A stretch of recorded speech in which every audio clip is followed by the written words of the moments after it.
បាទសូមអនុញ្ញាតជម្រាបសួរបងប្អូនប្រិយមិត្តជាទីរាប់អានបាទឥឡូវនេះមានករណីគ្រោះថ្នាក់ចរាចរណ៍បាទឥឡូវនេះខ្ញុំមិនទាន់ដឹងករណីនេះរវាងម៉ូតូឬមួយឡាននៅឡើយទេឥឡូវនេះខ្ញុំយកព័ត៌មានបឋមសិនឥឡូវនេះបាទករណីនេះនៅភូមិនៅខណ្ឌត្បូងភូមិចុងដូងបាទគេហៅថាស្រុកបរាយខេត្តពងធំនេះផាយភូមិចុងដូងស្រុកបរាយខេត្តពងធំតែម្ដងបាទឥឡូវនេះអ្នកជិះម៉ូតូហ្នឹងនឹងយ៉ាងណាទេអត់តដឹងទេព្រោះគឺខាងអ៊ីហ្នឹងគាត់ស្រែកយំស្រែកតែម្ដងបាទឬមួយយ៉ាងណាយើងអត់តដឹងទេបាទឥឡូវនេះយើងអត់តមកសួរខាងសមត្ថកិច្ចអាជ្ញាធរនៅឡើយទេឥឡូវនេះខាងសមត្ថកិច្ចខាងអធិការហ្នឹងគឺបានមកដល់គោលដៅនេះកន្លែងកាត់ហេតុតែម្ដងបាទនេះករណីនេះនៅថ្ងៃទី14បាទខែ7បាទឆ្នាំ2026បាទឥឡូវនេះមនុស្សចំរោមតែម្ដងមកឈមមើលតែម្ដងបាទឥឡូវនេះគាត់ថាជាបាត់ផ្នែកឬមួយយ៉ាងណានេះគឺមិនទាន់ដឹងទេឥឡូវនេះយើងមិនទាន់សាកសួរបឋមនឹងជាមួយអាជ្ញាធរនៅឡើយទេឥឡូវនេះគឺខាងអធិការខាងស្រុកបារាយនេះគឺបានមកដល់គោលដៅគ្រោះថ្នាក់ចរាចរណ៍នេះហើយបាទឥឡូវនេះខាងអធិការគឺបានមកដល់ហើយបាទនេះបាទលើម៉ូតូពន្ធម៉ូតូហ្នឹងគឺតិចតែម្ដងបាទ014បាទ014បាទតិចតែម្ដងបាទខាងម៉ូតូហ្នឹងបាទនេះឥឡូវនេះខាងអាជ្ញាធរបានពោះវែងហើយបាទខាងយកទីម៉ូតូចេញហើយបាទគឺបាទឥឡូវនេះខ្ញុំសួរខាងមន្ត្រីជំនាញហ្នឹងចរាចរណ៍ហ្នឹងគឺបានខាងម្ចាស់ម៉ូតូហ្នឹងគឺបានស្លាប់បាត់ហើយម៉ូតូ014នេះបាទម៉ូតូ014នេះបាទបានស្លាប់បាត់ហើយបាទមិនដឹងជាគាត់នៅខាងណាទេបាទគឺបានមកដល់ចំណុចទីតាំងនេះគឺបានប៉ះជាមួយឡាននេះនេះឡាននេះបាទប៉ះតិកិបាទប៉ះតិកិខាងនេះបាទនេះប៉ះតិកិខាងនេះគឺបាទឡាននេះគឺបត់ចូលឬមួយយ៉ាងណានេះយើងមិនទាន់ដឹងទេបាទនេះបាទម៉ូតូខាងមុខតិចអស់ហ្មងតែម្ដងម៉ូតូខាងនេះម៉ូតូ014នេះតិចតែម្ដងបាទបងព័ត៌មាននេះបងមានដឹងថាខាងម៉ូតូនេះគឺជិះបានទេបងពីដៃមកណាអូបងអ្នកនៅជិតខាងហ្នឹងទៅបងណាអូបាទហើយម៉ូតូនេះគឺមកពីខាងណាវិញបងណាមានតែមកពីត្បូងមកពីបរាយណាមកពីត្បូងបាទហើយដល់ទីអូអញ្ចឹងបាននៅឡាននេះគឺគាត់បាត់មកចេះបានអញ្ចឹងណាបាត់ចូលផុតអស់ហើយហ្នឹងអូបុកកង់រួយគេអូបុកចាំតគៀនេះហ៎អូបាទហ្នឹងហើយសូមចូលរួមសោកស្ដាយបាទហ្នឹងហើយបាទហ្នឹងហើយអញ្ចឹងម៉ូតូនេះមកពីខាងបារាយពីពោះទៅខាងកំពង់ថ្មបាទដល់ពេលហើយឡាននេះគឺបាត់ចូលហាងបាទចូលហាងបាទហើយដល់ពេលអញ្ចឹងនេះដឹងយ៉ាងណាទេឥឡូវនេះសម្រាប់លើការមន្ត្រីជំនាញបាទនៅខាងស្រុកបរាយទៅជាតែម្ដងបាទឥឡូវនេះឡានគាត់ផាយបាត់ចូលហាងនេះបាទគាត់បាត់ចូលហាងដល់ពេលអញ្ចឹងម៉ូតូនេះគឺបានមកបុកតគៀកឡាននឹងតែម្ដងពេញតែម្ដងឥឡូវនេះខាងខាងម្ចាស់ម៉ូតូនេះគឺបានស្លាប់បាត់បង់ជីវិតបាត់ហើយបាទសូមចូលរួមសោកស្ដាយតែម្ដងបាទហ្នឹងហើយឥឡូវនេះចំណុចទីតាំងនៅកន្លែងកាត់ហេតុនេះនៅបាទខណ្ឌត្បូងចុងដូង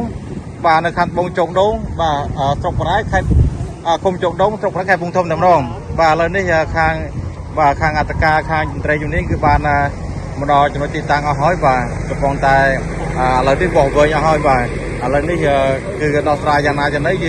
មិនទាន់ដឹងទេឥឡូវយើងយកតែព័ត៌មានសិនទេបាទឥឡូវនេះខាងសាច់ញាតិគឺបានមកដល់ហើយបាទមិនដឹងអ្នកនៅខាងណាទេបាទគឺមិនដឹងទេបាទសូមចូលរួមសោកស្ដាយតែម្ដងបាទហ្នឹងហើយឡាននេះគឺចូលហាងនេះឡាញថាណាឆ្ងាញ់នេះបាទចូលកន្លែងហ្នឹងដល់ពេលហើយម៉ូតូនេះគឺមកពីខាងរាយបាទស្រុករាយឆ្ពោះទៅខាងកំពង់ថ្មដល់ពេលយើងមកដល់កន្លែងកាត់ហេតុគឺប៉ះជាមួយរថឡានបាទតគៀកពេញតែម្ដងបាទនេះប៉ះតគៀកពេញតែម្ដងនេះបាទនេះបាទបុកម៉ូតូបុកកង់បាទនេះបុកកង់នេះបាទឡើងវិចកង់អស់ឡើងវិចកង់បាទនេះប và lòng mình thòm ra thì chẳng phải gì ai là bơi lươn mà tấu và này quạt con lòng với rồi và trồi rôm sau ra trong đó và này thơm bây giờ ấy và trồi rôm sau ra bên tên và trồi rôm sau ra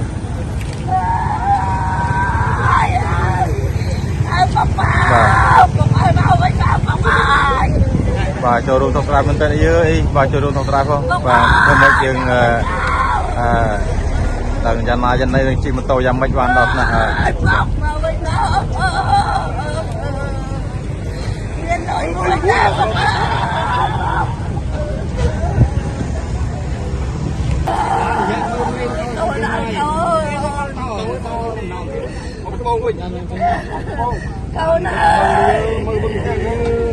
và bây giờ phải côn quá rồi nực mình là và ví dụ vài việc tuồng có phay chiên và phải học phay chiên ví dụ và rồi luôn tập đây mình tên và lần này cam mà đài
បាទហ្នឹងហើយជាចុងក្រោយខ្ញុំបាទសូមតំណពរទៅបងប្អូនប្រិយមិត្តជាទីរាប់អានទាំងអស់គ្នាណា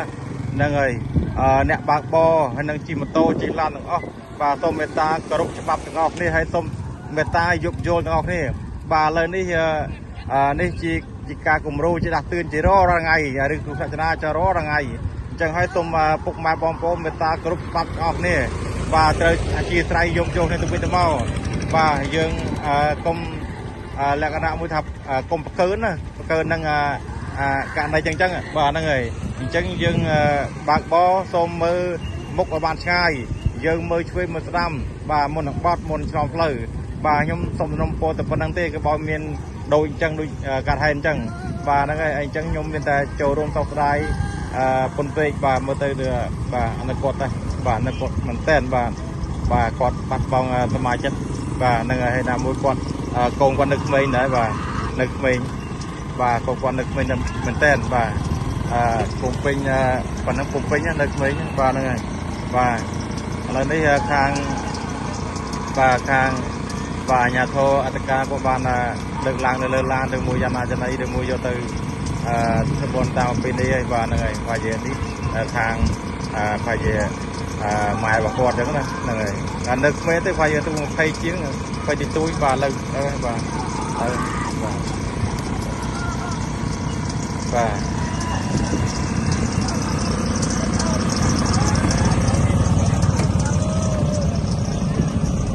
បាទចូលរួមសោកស្ដាយតែម្ដងបាទហ្នឹងហើយវាធ្វើម៉េចវារឿងករណីនេះវាយើងមិនអាចនឹងថាយើងមិនចង់ទេបាទហ្នឹងហើយធ្វើម៉េចយើងមើលមិនឃើញបាទហ្នឹងហើយចូលរួមសោកស្ដាយតែម្ដងបាទឥឡូវនេះយកទៅហើយយកទៅផ្ទះហើយណាយកទៅធ្វើបុណ្យតាមពេលនេះបាទនេះយកទៅបាទ